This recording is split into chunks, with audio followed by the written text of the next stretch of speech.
I'm Maureen Conway. I'm the Executive Director of the Economic Opportunities Program at the Aspen Institute, and I'm delighted to welcome you to the inaugural event of our conversation series, Working in America. And I'd like to thank the Charles Stewart Mott Foundation and the Ford Foundation for their generous support of this series. Work has been an important topic in the news lately, with persistently high unemployment, longer durations of unemployment, and declining labor force participation. Jobs and how to stimulate job creation are important subjects for debate. And indeed, an improvement in job creation is critical to working Americans now. But at the same time, we need to think about the kinds of jobs we are creating and consider whether the experience of work is providing the kinds of rewards to Americans that we expect from hard work. Indeed, the number and rate of working poor has also been climbing in recent years, and the fact that we've come to accept the term working poor underscores that work may not be providing the kind of economic opportunity we expect in our society. In this series, we'll be talking about a variety of issues faced by American workers as they struggle to succeed in today's labor market, focusing primarily on workers in the lower half of the earnings distribution. And we begin with our discussion today on the minimum wage. I'm delighted to introduce you to our terrific panel. They've been having a very lively and spirited discussion over lunch, and so I'm glad we're getting a chance to bring it out into this room to you. I am not going to read you their bios. You have them in your materials, so I will just briefly I put names to faces here. So right next to me is Heidi Shearholz, economist from the Economic Policies Institute. To her left is Christine Owens, Executive Director of the National Employment Law Project. Next we have Ron Unz, publisher of the American Conservative. To his left is Nick Hanauer, who is an entrepreneur, venture capitalist, and partner in Second Avenue Partners. And we are delighted to have with us today Robin Farzad of Bloomberg Business Week to moderate today's discussion. So with that, I will just turn it over to you, Robin, and thank you all again for being here. And please silence yourself. That's my mom calling now. Thank you, Maureen. I appreciate it, and thank you to the Institute for having me here today. I'm a big fan. I start with one piece of journalistic wisdom to throw out there. As a business journalist, we are told that you never trust a venture capitalist not wearing socks. And as you can see, Nick did not let me down. I told him you should never trust a venture capitalist. Period. And also ones that don't wear socks. So looking at this environment that we are right now, I find that it's an interesting peg for this conversation, in that there's a confluence of two things going on right now. The stock market is at an all-time high, and food stamp usage is at an all-time high. And I challenge you to find another period in recent economic history where you've seen that kind of divergence. I think writ large that speaks to a lot of the themes that we're going to get at here today, that there are kind of two choruses going on in this economy right now. Corporate profits, as Nick mentioned in the meeting we just had, as a percentage of output in this country are at a half-century high. Buying power, real buying power among kind of rank and file people out there is deteriorating. We have not had an increase in the minimum wage, for example, since it was pushed through in 2009. So even in real terms, and you didn't expect in this great recession, this great economic calamity of ours, $7.25 is actually closer to $6.75. And we certainly know that, for example, a high CPI number came in this morning. People know that they are paying more for food. Gas has been chronically more expensive. Rents have gone up in a period of really low interest rates, and you're not collecting anything on your savings. So you're getting pinched. So these are some of the inputs, I think. These are some of the things that go into the conversation we're going to have today. And I'd like to start with Christine Owens, actually, in terms of giving us a primer on the history of the minimum wage, how it came out of kind of what economic evolutionary ooze did we get the minimum wage? Well, the ooze that gave us the minimum wage was the Fair Labor Standards Act of 1938. And it was very much, it was a centerpiece of the New Deal. It was enacted after 10 states had already passed minimum wage rates. And it was enacted both to provide, in Franklin Roosevelt's words, a fair day's pay for a fair day's work, but also because of a view that it was good for the economy.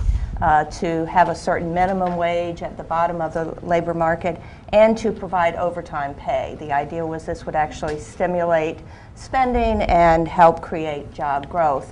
Over the years between 1938 and now, The minimum wage has been raised a number of times, so over the last 32 years, Congress has only enacted 3 increases. And this really gets to your point about the $7.25. The minimum wage reached its high point in terms of spending power in 1968, and that was after, in general, increasing every so often until it reached its high point. But then during the dark days of the 1980s, the minimum wage was frozen at I think it was under $3 an hour for 10 years, so that by 1991, the minimum wage was at its lowest value since 1968. We got an increase in 91, we got another increase in 96, and then we got the 2007 increase. But if you looked at a chart of minimum wage growing and then falling, you'd see that the more precipitous decline was over that period of the 80s. President Ronald Reagan opposed minimum wage per se, ideologically opposed it. And we recovered a little bit of ground over the last 30-some years, but we are way below where we were in 1968. It's 30% below the value of 1968. It's also below the half a median wage, which is another traditional standard for the minimum wage. Now, what we've seen historically is that states have often taken the lead in response to the federal abuse and neglect of the minimum wage. And so right now we have 19 states, including the District of Columbia, that have higher minimum wages than the federal rate. And 10 of those states actually index their minimum wages so they go up every single year. Most of those are still too low to really provide a living wage. Washington State's minimum wage is, I think, $9.19 an hour. It's the highest state wage. And there are several cities that have minimum wages above $10 an hour. But in general, these states have certainly far surpassed the feds in terms of what they've done with respect to trying to maintain a decent wage floor through higher state minimum wages. Now, Heidi, it has been posited by the financial journalist Dan Gross that the Doritos Tacos Locos Supreme is driving a big part of economic growth. Is that right? And I would like to get an idea if you Nothing to could. say on that. No, that's really there. You can Google it. I'd like to get an idea, because we talk about opposition from the food service industry and low-wage service jobs in this country. How would that affect something like a $1.20 taco, for example, that does pay a certain dividend to even low-paid customers who can go and avail themselves of these products? Usually the first question I get asked is, what's it going to do to employment? So we'll wrap back around to that. But the question of what will it do to inflation, the answer is it will likely increase prices in the restaurant industry a very little bit. So our best estimates are that a 10% increase in the minimum wage will increase prices at restaurants by 0.7%. So that's the kind of magnitude we're looking at. It's not going to have a noticeable effect on the overall price level. But it could, like I said, it could have some impact on prices in these the industries that employ a lot of minimum wage workers. It will also give wage increases to minimum wage workers in those industries, and so the workers in those industries will be better off. Now, Ron, you know we're in a period right now of budgetary showdowns every 2-3 months. I call one, if not the fiscal cliff, then the budgetary butte. You posit that actually this could be framed in terms of, there's a counterintuitive point that there is political strength to be gained from this. From the numbers that you crunch, for example, there could be a big windfall to federal coffers. How does that work? Well, very much so. I mean, right now, for example, for the last couple of decades, 2 or 3 decades, the main alternative to raising the minimum wage, for example, has been the earned income tax credit, which essentially involves the government sending checks to people to make up for the fact that they're poor because their wages are so low. Now, it seems to me from a logical perspective, it's much better that the costs of a worker be borne by the worker's employer rather than borne by the average taxpayer. I mean, in effect, the argument made by many pro-business or ideological libertarians even these days is that the ideal minimum wage would be very low, almost non-existent, and the way to address poverty is for the taxpayers to pay the workers. Now, if you have a situation where workers in effect are paid almost nothing but the average taxpayer makes up that difference by sending them checks from the government. I mean, that's a very irrational way of running a society. I mean, in effect, it's the classic example of socializing the costs of a business and privatizing the benefits, where the lobbyists, for example, for many of these businesses, since they don't want to pay their workers the money that their workers are generating for them, simply get the average taxpayer to make it, which is ridiculous. So in other words, every rise in the minimum wage would cut costs going through the earned income tax credit. Furthermore, when we look, for example, at the taxes right now going towards Social Security or medical expenses, those, again, a rise in the minimum wage means more of that is paid to the government. And that would help buttress right now our social services system and, eliminate, for example, a collapse in Social Security or the need to raise Social Security tax rates to a much higher level. Aside from all of that, obviously a substantial rise in the minimum wage would cause a huge influx of extra dollars into the pockets of the lowest wage workers in our society. Most of them right now spend every dollar that they earn. So you would see a considerable fiscal multiplier effect. In effect, a rise in the minimum wage, a large rise in the minimum wage, is almost the same as a fiscal stimulus, except a fiscal stimulus that you'd have, I think, a much better chance of getting through Congress. And a fiscal stimulus, furthermore, that's not funded by the taxpayer, but funded by the employer of those workers. It's a private sector fiscal stimulus.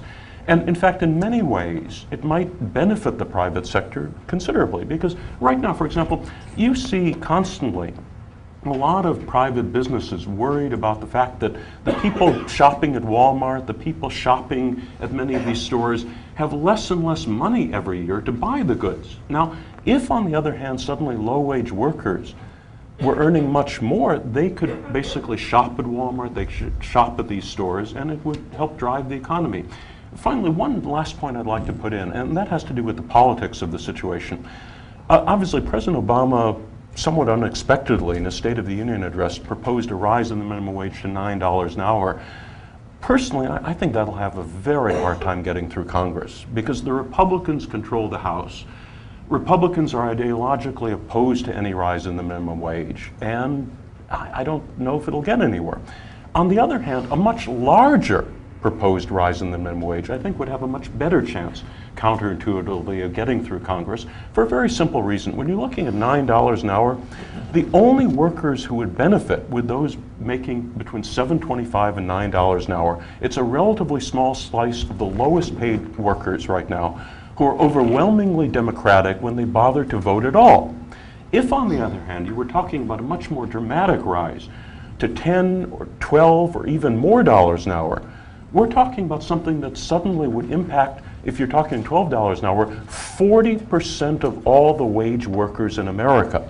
Tens of millions of workers, including very large numbers of Republican workers, conservative workers, the people right now who vote for the Republican members of Congress. And they would probably pay much more attention to pressure from that sector than they would from the lowest wage Democratic workers. And also the dollars you're offering. If you're talking about a $9 wage increase, you're talking about basically, after you deduct the earned income tax credit and other clawbacks, you're talking about probably about $1,000 extra for those workers on average. If you're talking about $12 an hour, you're talking about $5,000 per worker, possibly $10,000 per couple. And those are the sorts of numbers that would really get people's attention. And they would stop listening to Rush Limbaugh and say, for $10,000 an hour, I don't care what Rush says, I'm going for it. Yeah. But Nick, there's an important thing we're missing out here. There's a reason why there's an opposition. Yes. There's a strong opposition to this. It's going well right now for Walmart. It's going well for Target. I mean, why mess with a good thing, they say? They say that we're in a position to provide. You look at our hundreds of thousands of employees domestically. Yes, we buy a lot from China. Why would you throw that monkey wrench into something that's going well for us, especially as we can turn around and sell $25 DVD players to anyone who walks into a Walmart? Yeah, so I think that we in this country for a very long time we've labored under a particular conception about how capitalist economies work, which has allowed us to confuse what's good narrowly for a certain group of capitalists and what's good broadly for capitalism. And while there is simply no doubt that for the shareholders of Walmart and the very senior executives, a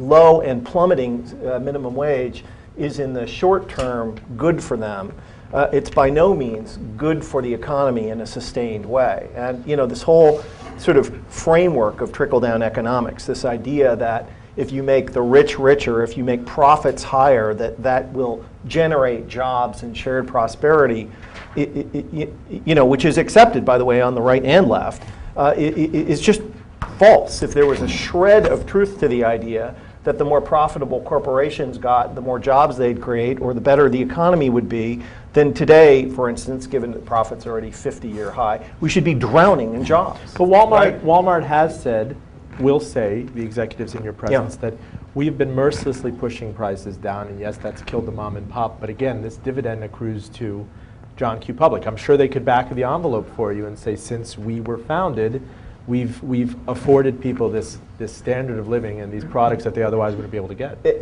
But Robin, even Walmart is panicking about the destruction of the middle class today.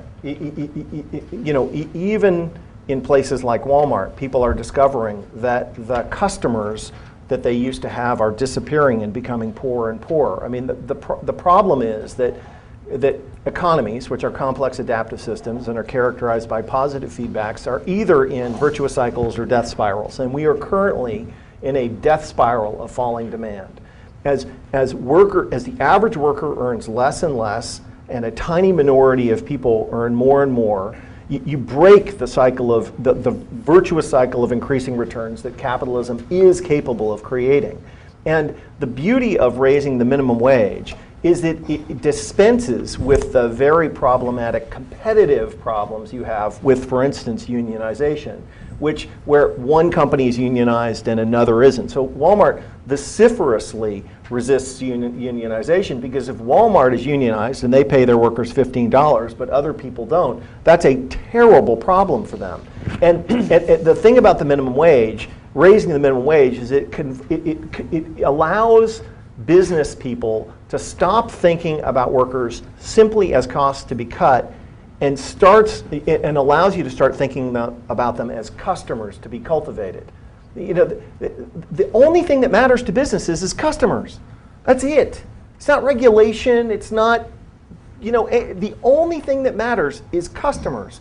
And raising the minimum wage, for instance, to $15 an hour, affects 64% of the workforce. It basically is a massive infusion of customers for companies like Target and Walmart and so on and so forth, even McDonald's. Now, if I can pass the question on to Heidi, we have mentioned the earned income tax credit a couple of times. And it's a little paradoxical, and it's something that seems like a net transfer from Washington back to the populace, where the budgets that are already stressed could actually turn out to be a net positive when factored into any sort of minimum wage increase. How would that work? So the thing that I think is super interesting and has come up a ton since Obama made the announcement in the State of the Union that he was interested in increasing the minimum wage, I've heard more discussions about maybe we should increase the EITC instead. And you brought this up, that there's this idea that these are competing policies, and that's wrong-headed. That's not actually how it works. Those two policies work together. And in fact, the EITC needs a strong minimum wage to be well targeted. So the sort of two-sentence intuition on that is, if the EITC substantially raises the after-tax wages of workers who are eligible for it, so it may act to reduce the before-tax wages they will accept. But where does the EITC come from? Even unpack that for us before we. Where does it come from? I mean, from what? Basis. From taxes?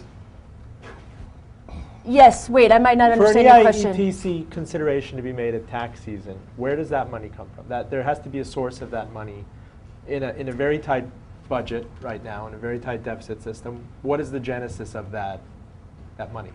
I don't understand. I might not understand the question aside from Who's paying for the EITC? Me. Yeah, taxpayers are. So there is a transfer of wealth. Yes. Oh, but no, but here's the other thing that I was going to say about the EITC is because it acts to reduce the before-tax wages that recipients will accept, It reduces the before-tax wages that low-wage employers have to pay. So low-wage employers capture a ton of the expenditure, the total expenditure on EITC.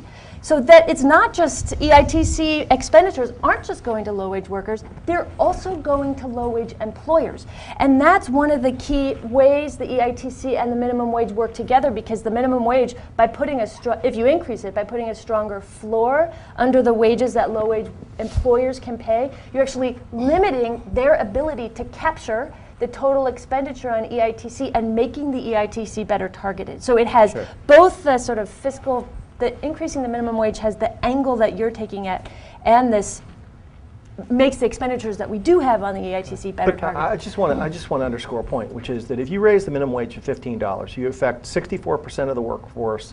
50 million workers will earn an average of $7,600 more a year. 30 million will earn an average of $2,100 more a year. That's $450 billion more per year that is pre-distributed from the economy, which is definitionally going from the more prosperous to the least prosperous. And just back of the envelope, theoretically, that's $450 billion that we don't have to spend on them to keep them out of poverty and out of cardboard boxes. And if you consider the fact that it's actually, no matter how efficient government is, there is some sort of friction to get $450 billion to them, it's probably a savings of $500 or $550 or $600 billion. What percent of annual government spending is $600 billion? What is that? I don't know. What is that? In round numbers. In round numbers. That's 4% of GDP.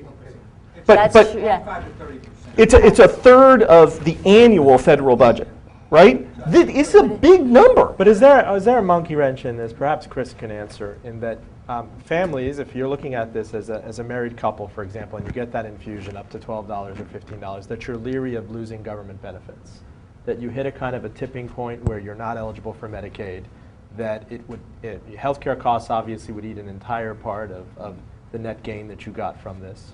Is that a consideration? I think if you ask most workers whether they'd like to earn a decent minimum wage. What's wrong with that? Yeah, or get government benefits, they'd say. No, but this is the net package, though. If you do it on your own and you have to go out and give up Medicaid, I mean, first give I think, up SNAP, then it's a fully loaded cost. No, it's a fair question. I don't know if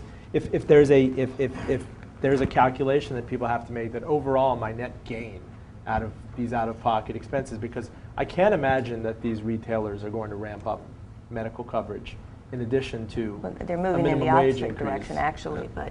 But the fact is, the minimum wage has fallen so far historically in terms of its value, and is so far below a living wage that the kind of more modest, the very modest increase the president proposed, the somewhat more modest increase that Senator Harkin and Congressman Miller have proposed to $10.10 an hour, the $12 increase, the $15 increase. Minimum wage workers overall would benefit from higher wages, from their ability to spend more to support themselves and their families. Hopefully health care issues will be addressed somewhat, starting in 2014 with the health exchanges and the like. So, some people on the margins may lose a bit, but overall, minimum wage workers and we as a society are better off with a decent living wage that, as Heidi points out, lifts up the bottom of the wage floor. I mean, Sure. I want to add one point to Nick's comment about the middle class, which is in this post-recession recovery, what we've seen is the growth, disproportionate growth of low-wage jobs, Yeah. and this actually builds on work that CEPR and others have done that show a declining quality in jobs over the past 30-odd years. I think now more than ever, a strong minimum wage is really critical to the kind of economy we're building for the future. I mean, we joked about folks who are spending $100,000 for their kids' college educations, and something like 50% of college graduates are working in jobs that require a high school diploma or less. So we have to be realistic about the job growth in this economy and what we need in an economy where there's nothing working to drive wages up. And we need a strong minimum wage to build the bottom of of the wage floor at the bottom of the labor market, because that increasingly is going to be the labor market that our kids are going to be going into. Right, and just for context, because we are in a context with trends. So in 1980, the top 1% shared 8% of national income. The bottom 50% of Americans shared about 18%. Now, the top 1% share about 24% of national income. The bottom 50% share 12% of national income. If you run just a straight line linear extrapolation, if you just assume that the trend continues, in another 30 years, the top 1% will have 37% of national income, and the bottom 50% will share 6%. So here's the problem with that. Forget the revolution and the death and the politics of that. I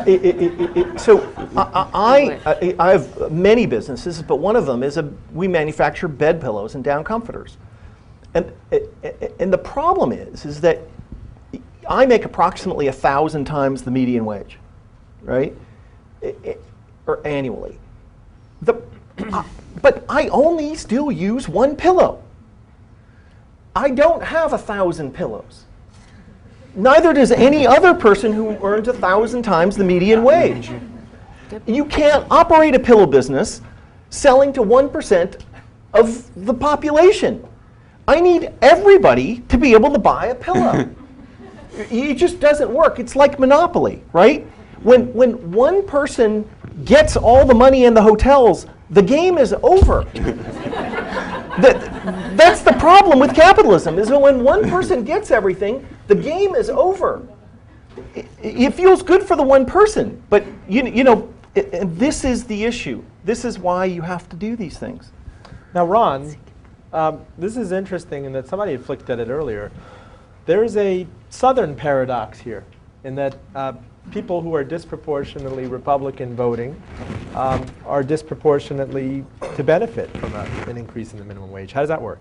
Well, I mean, that's the whole thing. In other words, the ideological skew of this issue is a little bit contrary to reality. In other words, it seems to me that the strongest single force focused in opposition to the minimum wage really tend to be sort of ideologues and maybe the lobbyists who are driving them, in that, when you think of it from the point of view of, free market economics, it really doesn't make much sense for employers not to have to pay their own workers and to have the government pay the workers via something like the earned income tax credit.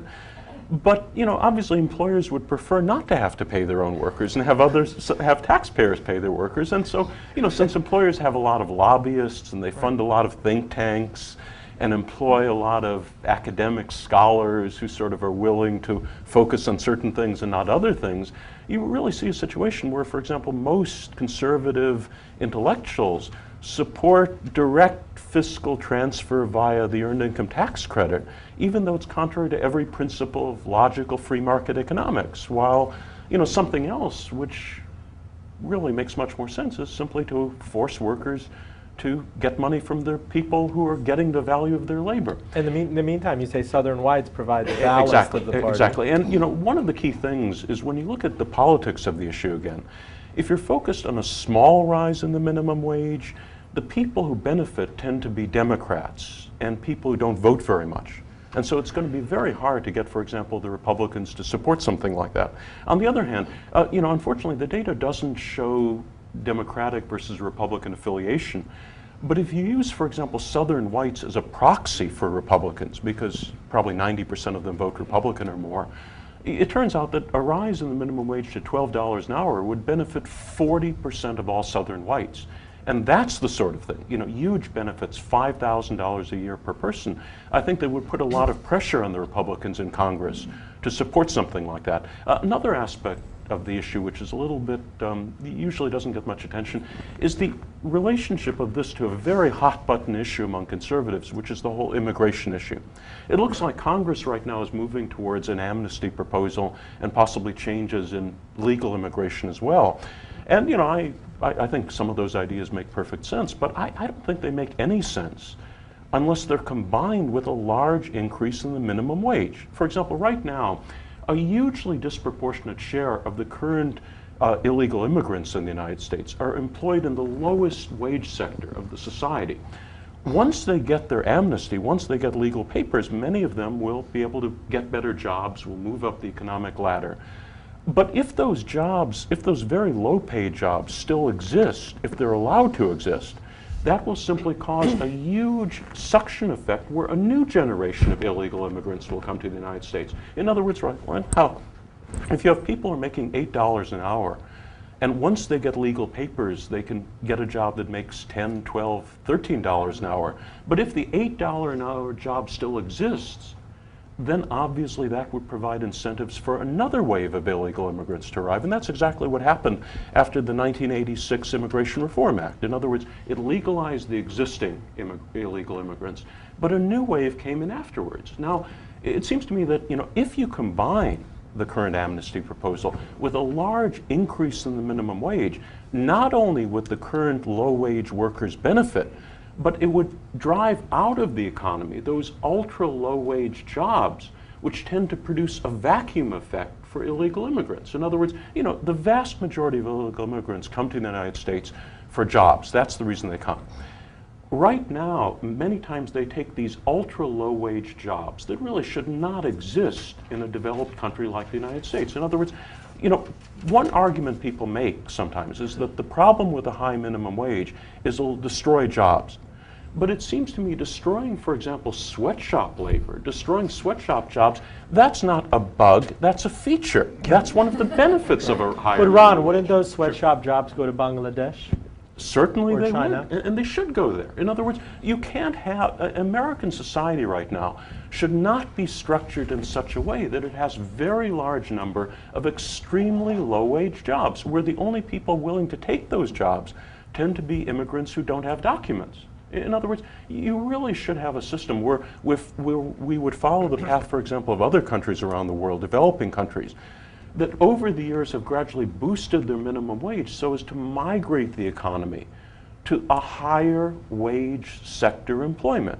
We should not force workers to take terribly low-paid jobs, and we should not have those industries that can only survive if we're competing with Bangladesh for the lowest wage jobs in the world. Now, Nick Hanauer, you are that rare, enlightened robber baron. And as we said before, it's a few and far between example, but there are examples. Yeah. We mentioned Costco, Whole Foods. Costco, for example, has a very desirable job, has a backlog of people, pays people a living wage, has gotten press in the New York Times for it, paid out a fat special dividend to shareholders in December. That maybe you could have the Seattle best of company, both by the way. worlds. And it's a Seattle company. Please give us some We're so examples awesome. of when this kind of works in isolation. For example, one that is unionized, that is able to thrive and succeed in spite of its rivals racing to the bottom. There have to be more examples. Yeah, look, there are all sorts of examples. So in competitive marketplaces, there are many ways to compete. You know, and you know, strategy 101 is: are you going to compete on quality, or are you going to compete on price? And Costco has chosen to compete on quality, and they have done it very, very successfully. But just because, and I happen to know the guys that founded Costco very, very well, and they are extraordinary human But how are they beings. doing that? Walmart has an analog to Costco and Sam's Club. It's just a different way to compete. Again, you know, it's the difference between Hyundai and Mercedes. You know, you can you know, try to win a race to the bottom, or you can try to win a race to the top.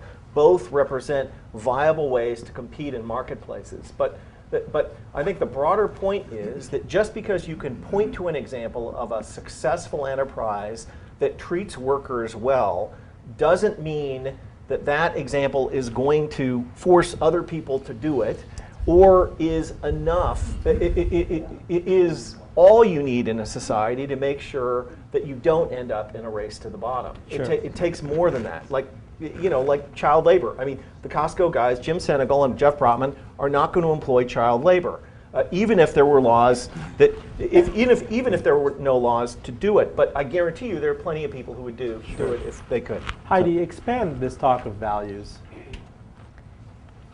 that we have in this system. Do we have those?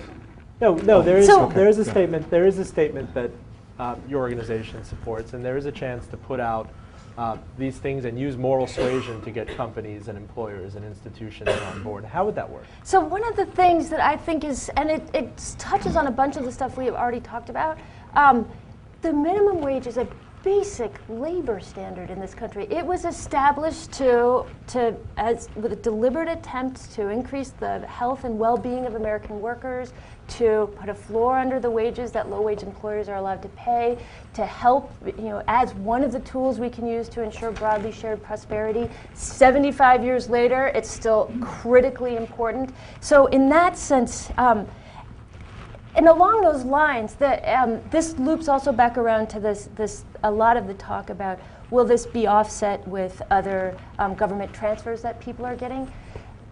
A lot of the people who would benefit from an increase in the minimum wage are actually from moderate income households. There's a lot of people who would benefit, who would see a raise, who earn between the poverty line and, say, the median family income, which is about $60,000. And that's okay. It is a basic labor standard, and that idea that a lot of people who would benefit are actually moderate income households. For me, it underscores that when these basic labor standards are allowed to erode, which is what has happened over the last 45 years with the minimum wage, it hurts not just low, but also moderate income households. So that's one piece of, I think, a values thing. Now, I'll leave The it vision at that. thing. Yes. Now, Chris, I'm curious to see, for example, you don't see rioting in the streets about it. I'm not trying to be flip.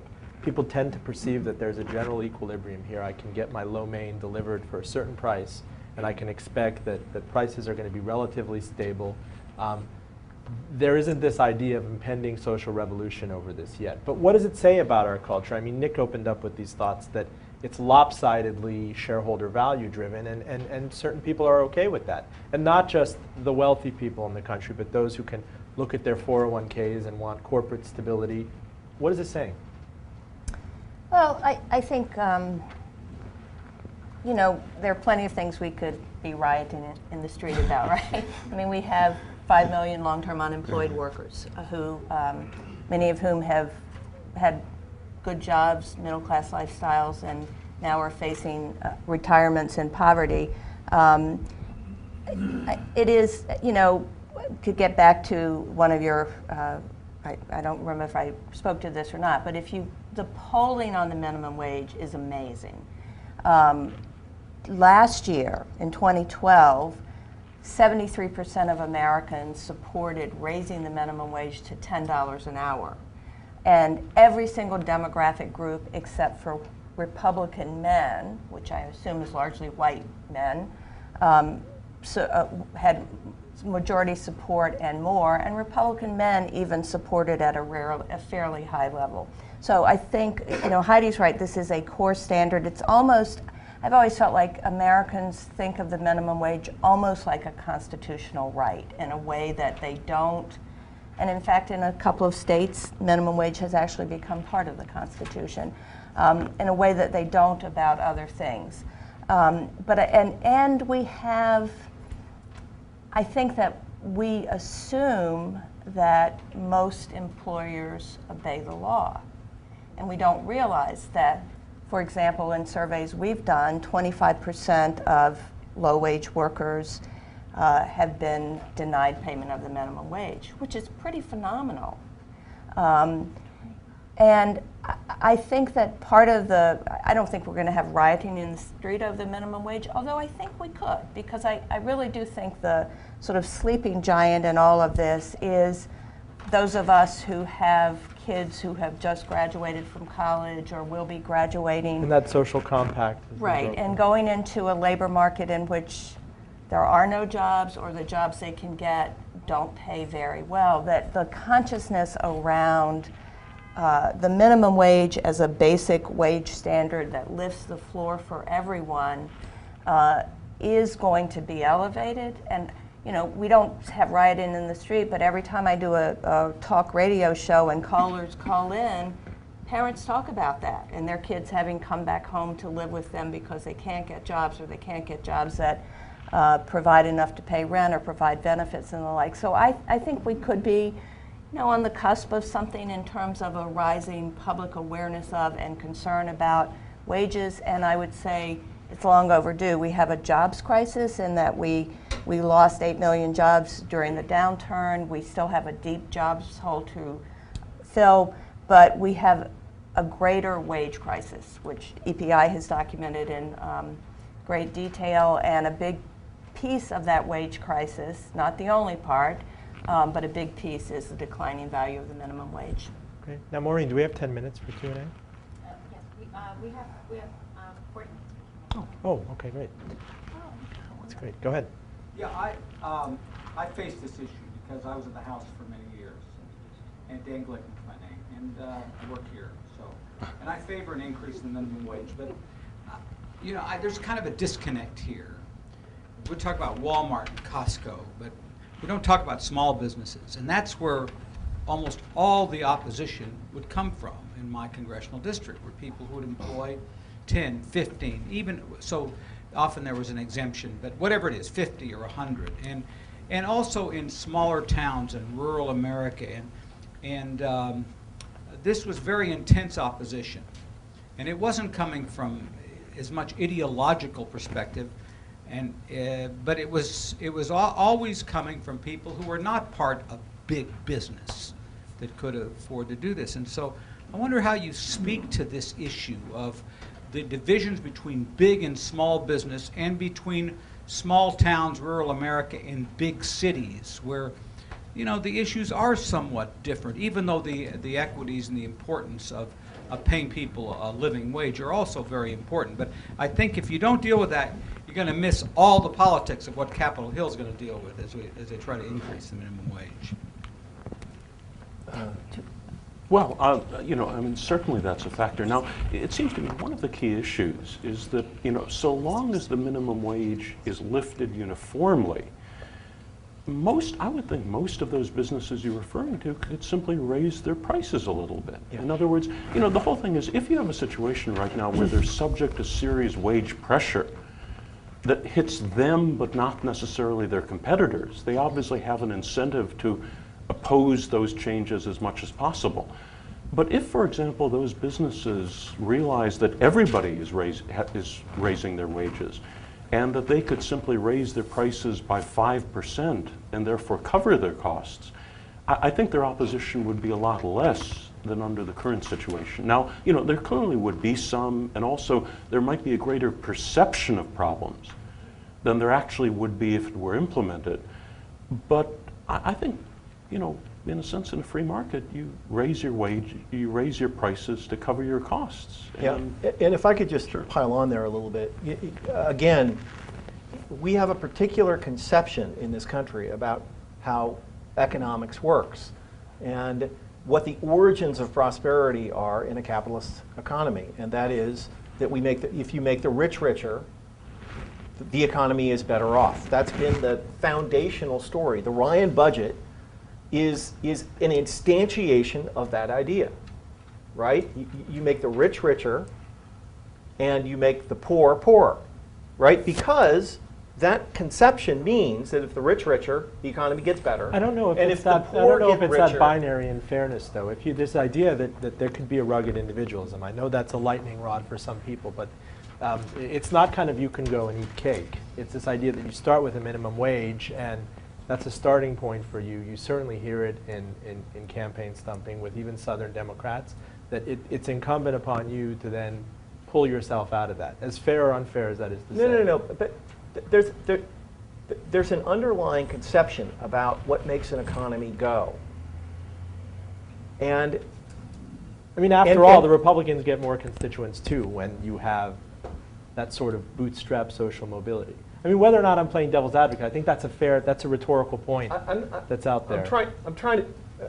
I don't exactly understand. So the thing is that if from the point of view of a business owner, you all of a sudden don't see your employees just as costs, but as customers, you have a very different conception of where your self-interest lies, right? If employees are only costs, then it's very clear where your self-interest lies, to reduce those costs. If your employees all of a sudden become oh my gosh, the people who are actually going to buy my stuff, and by the way, all of the other businesses in my community, now their employees are going to be able to buy my stuff, then your self-interest lies in a different spot. And I think the great challenge is to change people's conception of where their self-interest lies. I don't think they're going to be less self-interested. This is not about getting people to be nicer people. It's about getting them to change their idea about what will be better for them from frankly, a wrong-headed and short-term view into a right-headed long-term view. And that's, I think, the great challenge. I was also going to say, there could be some of, because the small business issue is resonant, there could be some of large businesses who are sort of trumpeting that because it is more resonant. Because most minimum wage workers, most people who would see a raise are actually working for large businesses. That's who this would impact. You are talking about Walmarts and the McDonald's, and so when you look at the literature on this, and it is extensive. This is one of the most studied things in labor economics. These studies that are using the best methods show that increases in the minimum wage that we have seen actually haven't caused job loss. That's what the literature shows, and so they're dealing with it somehow. They're either doing some pass-through of prices, some of the increasing productivity or efficiency somehow. There's good evidence that when you increase the minimum wage, turnover goes down. Hiring and firing is really expensive for companies. And so if those costs go down, that absorbs some of the increase in the minimum wage. I'm just saying that politically you have to deal with the issue. Yes, that's Totally. true. Yes. Totally. Otherwise, all the abstract Yeah. theories They just- in a congressional office. So if I can just, we have a little report that's on the table in the back there. By little, I mean short. And 66% of low-wage workers work for companies that have 100 employees or more. So Heidi's point about more minimum wage workers working for larger employers is absolutely right. You know, there is the minimum wage coverage only applies above to enterprises with $500,000 and whatever. So the mom and pop shops are not covered. So there's some group of small businesses. Now, I'm sure that there are individual cases in which a small business owner doesn't hire when he or she might otherwise have, may cut hours, something like that. I don't think any of us in good conscience would ever pretend that for individual cases, there's never any Trade-offs.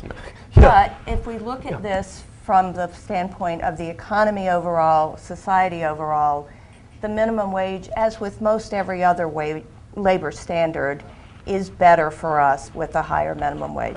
We have a question here. Microphone. Yes. I'm Teresa Anderson from the Urban Institute.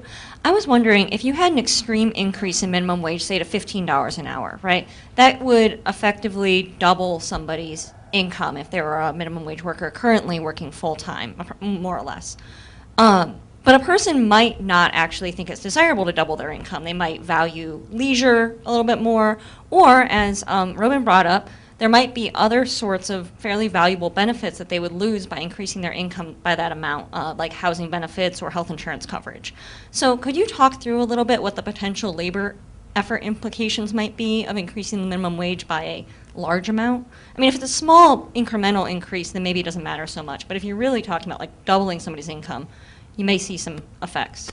No, there were some assumptions that I had that you would disqualify for SNAP.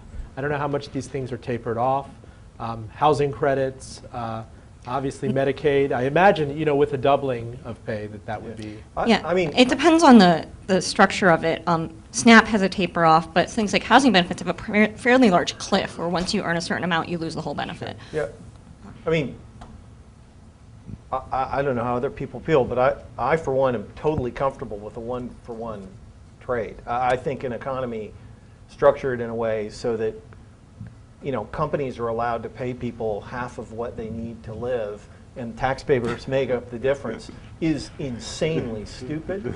And if we raised the minimum wage to $15 an hour and everybody was in the same spot but taxpayers weren't making up the difference, I think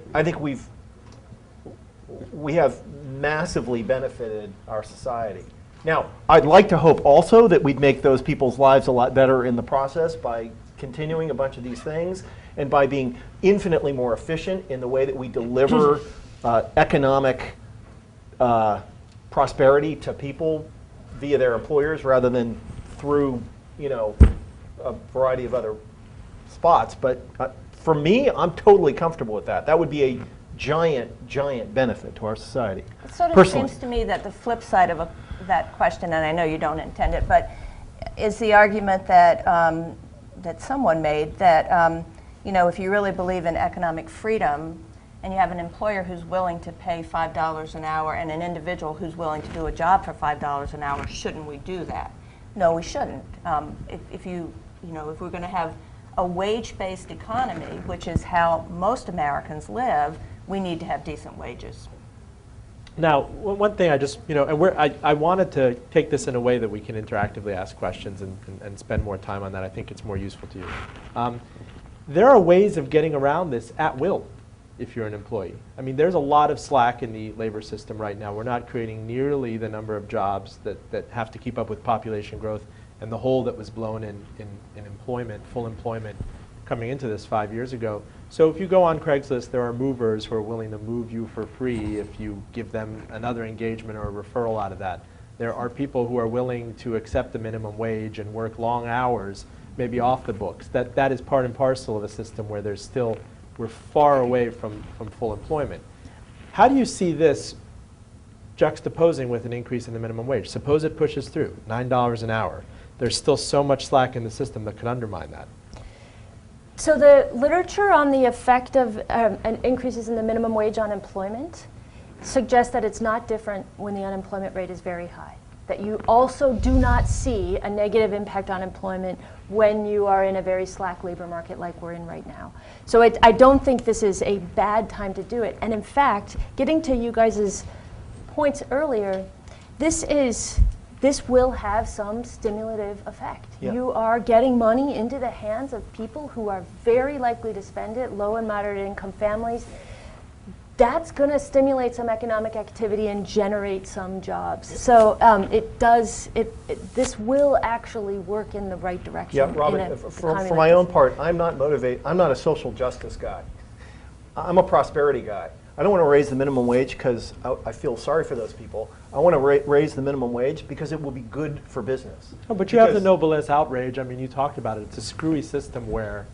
I don't want to subsidize my competitors, right? Look, if you're Costco paying $20 an hour, don't you think it annoys the hell out of you that Walmart pays the same people $7 an hour? But they're doing it. Okay, their stock's at an all-time high. Okay, but believe me, of course, awesome. You know them.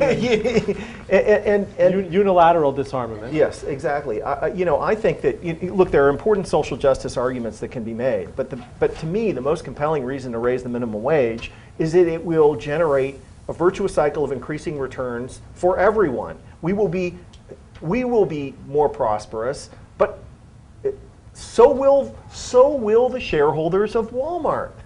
When every citizen in America can spend more money at Walmart, Walmart will do more business. And when they do more business, they will be forced to hire more people, who in turn will be able to spend more money at Walmart, right? The thing about positive feedback loops is that they get bigger. It's a virtuous cycle, right? That's the reason to do it. I think I'd like to add one sort of general point to some of this. And it seems to me one reason a large rise in the minimum wage is possible right now and might be beneficial is actually the negative factor that so many traditional manufacturing jobs have been lost in America over the last generation or two.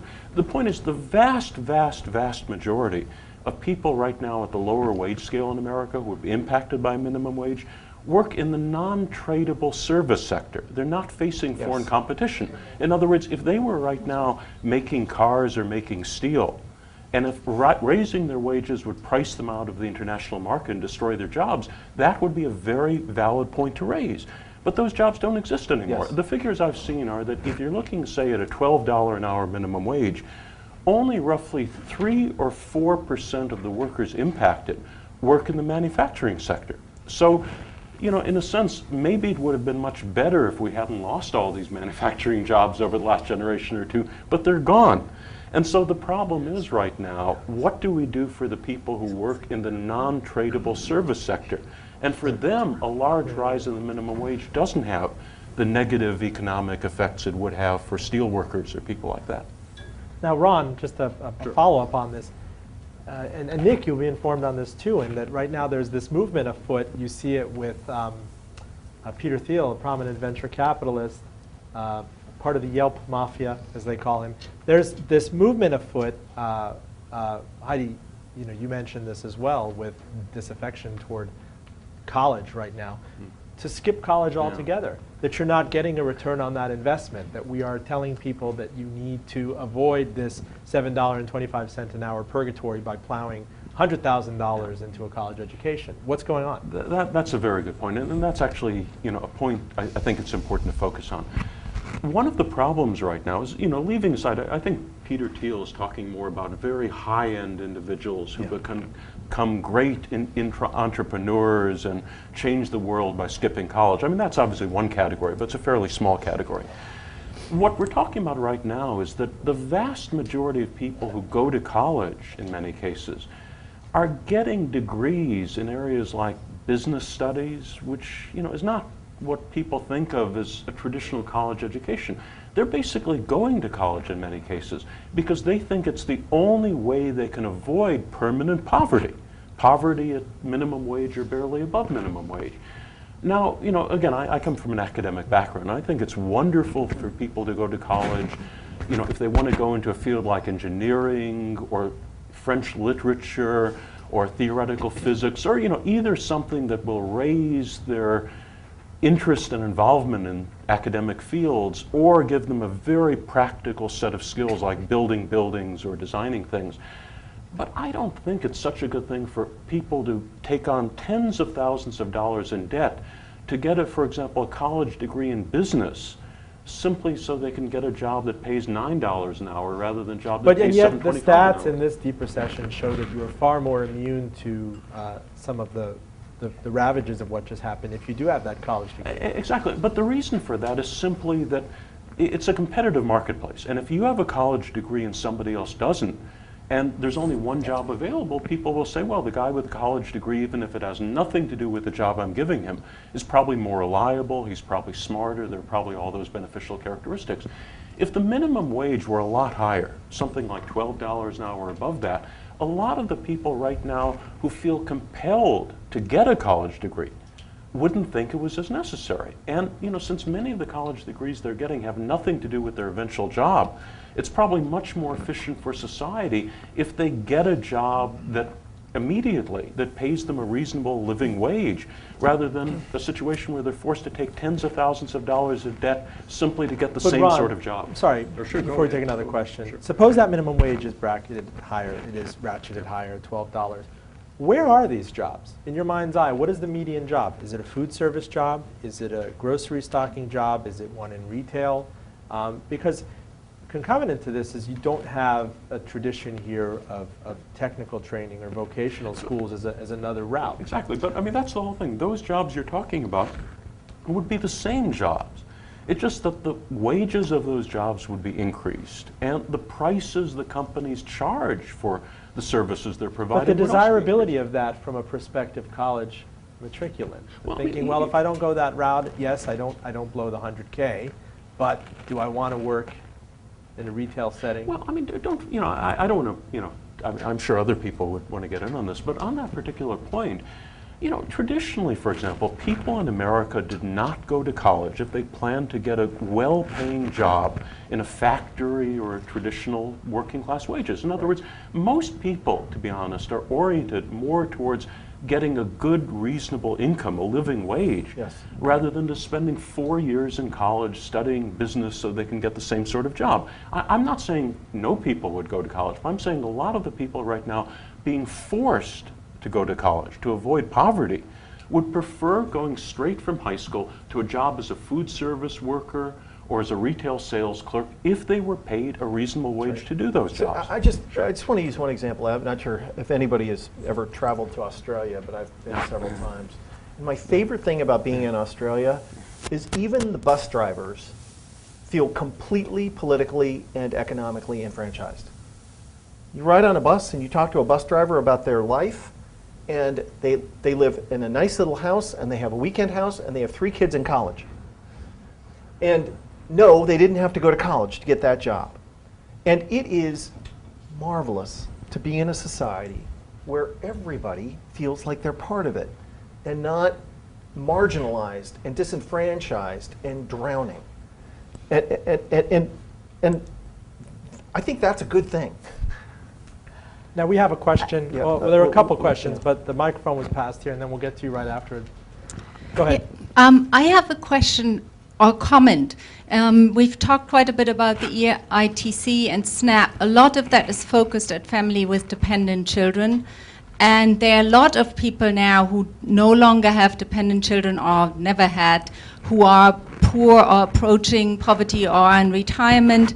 And I'm wondering whether we can get, in terms of creating a kind of political voice that convinces people in Congress to focus on that, whether we should also look at the needs, say, of women in their 50s who've come back, who work in healthcare, which is another minimum, or social care minimum service job, where you do often need some qualifications. So you can't just step straight out of school into those jobs. But whether we should focus on those demographics and link it to aging and retirement security also when we push for the minimum wage.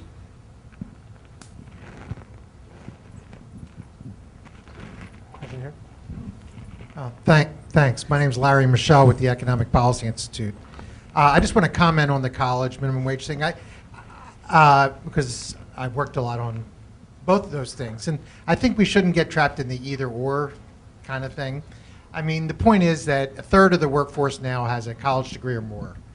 And in any foreseeable future in the next 10 years, that's not going to be 50, 60, 70%, right? And there's no jobs for college grads that involve half the jobs. It's pretty clear that even college grads aren't doing well. Low-wage workers aren't doing well. In fact, it's pretty clear that hardly anybody is doing well. So it seems, well, except for that top 1%, the top 0.1% even better, which is probably where you are, and which is fine. Congratulations. But the point is, we need better jobs, and I think this is what Chris was saying. We need better jobs at every level of occupation, every level of skill and education, and we need more jobs, period. Because we won't get better wages and quality jobs for anybody unless we get rid of this persistently high unemployment, which is crazy. And I got to congratulate Ron, I guess a conservative who uses a Keynesian multiplier. That's a wonderful thing. I was going to ask you what you drank before you came in. Just got to, the joke among economists is that well, it wasn't until this period, the definition of a Keynesian is a Republican in a recession. Because when they're in power, they always use Keynesian policy to get out of a recession, but I guess. Did everybody notice it's a tad Orwellian? It says Ron Unz, publisher of the American Conservative. I had to kind of double take. So I want to pick up on something Nick said, and it also relates to job quality. You know, the middle class jobs, manufacturing jobs that sort of built the economy, post-World War II economy, were not inherently great jobs. They were dirty, they were dangerous. A lot of people who had those jobs didn't have a lot of education. They weren't highly skilled. It was unions that made them great jobs. It was a strong regulatory floor by the federal government.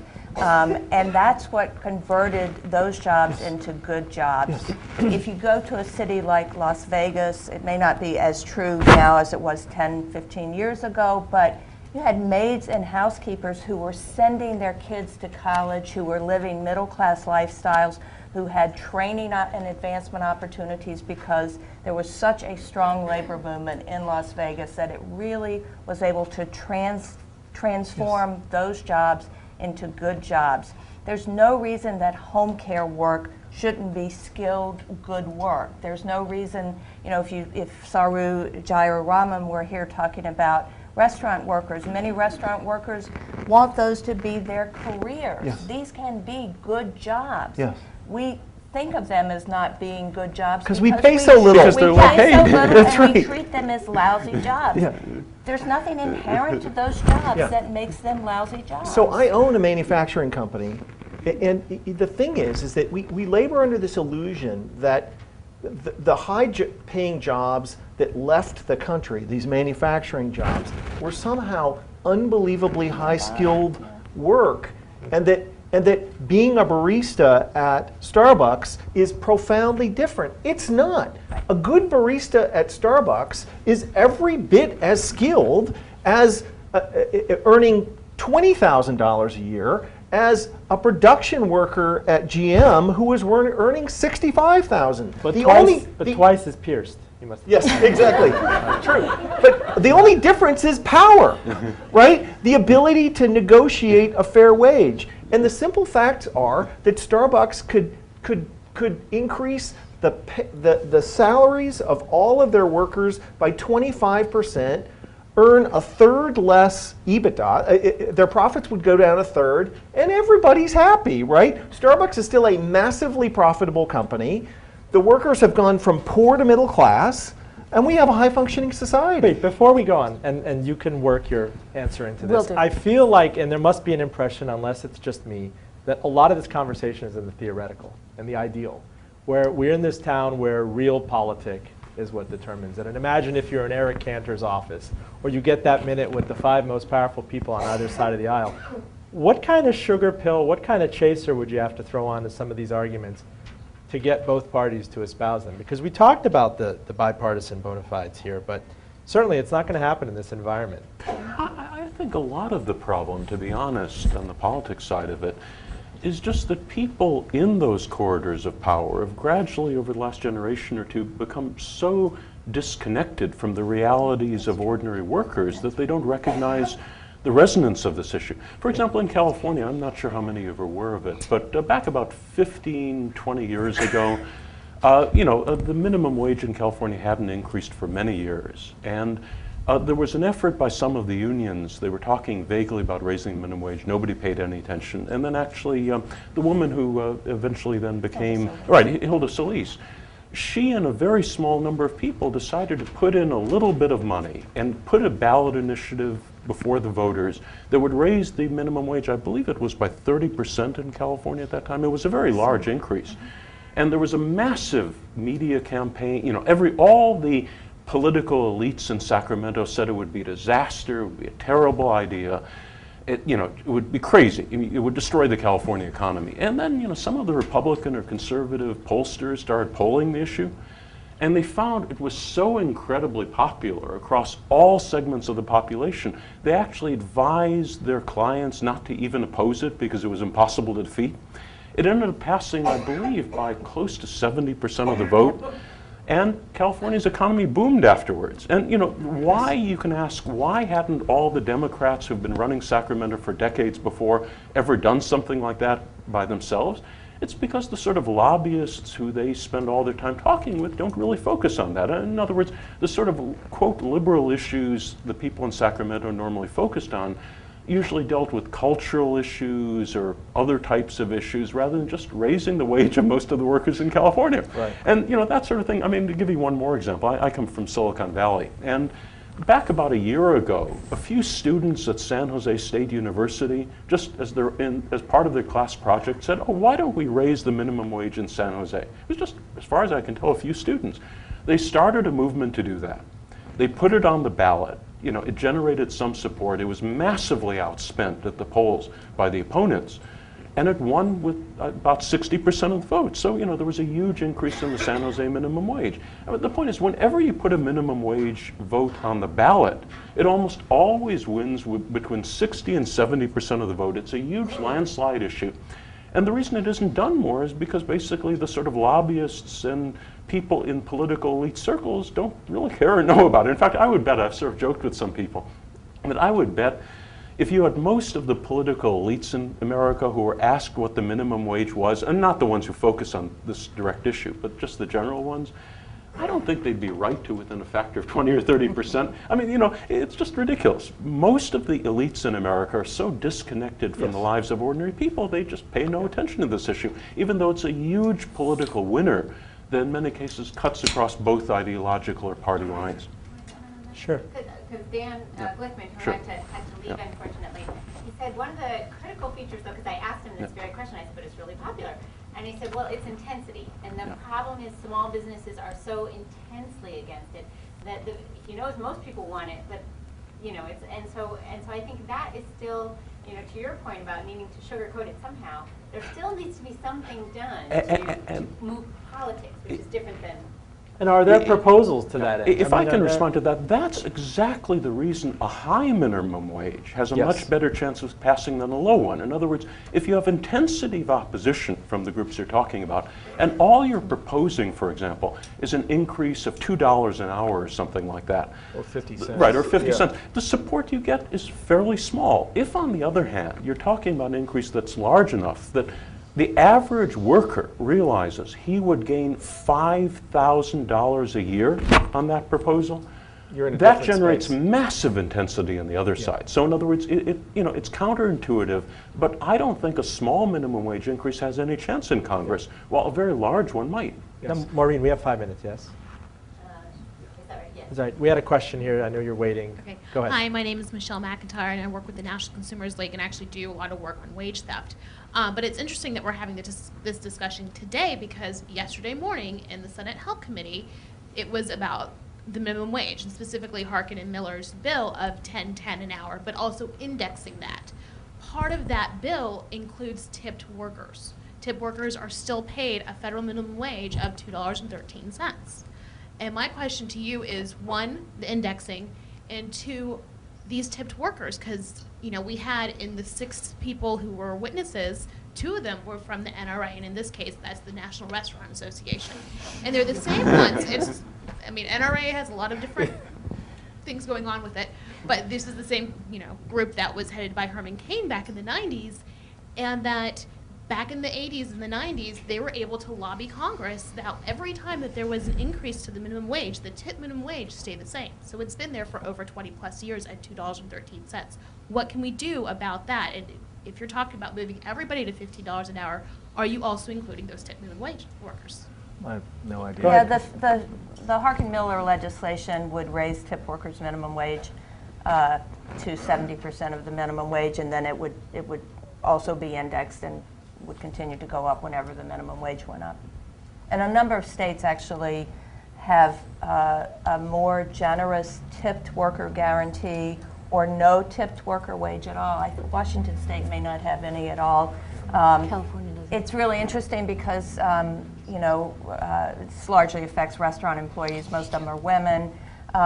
Poverty is 3 times higher among restaurant employees than among any other group, and a lot of people who make their living serving food qualify for food stamps.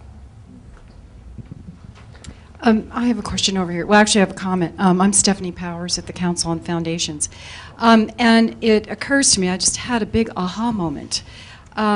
Wouldn't this situation, this raising the minimum wage, a lot, which I had never really considered, so I appreciate this conversation today tremendously. Wouldn't that help the Republicans with their big problem in 2014, and that is how they're going to get the Latino and the Hispanic vote in 2014? And shouldn't one of you guys who are sitting to the right here take that message up there, because the ladies to the left don't have a chance when they get up there?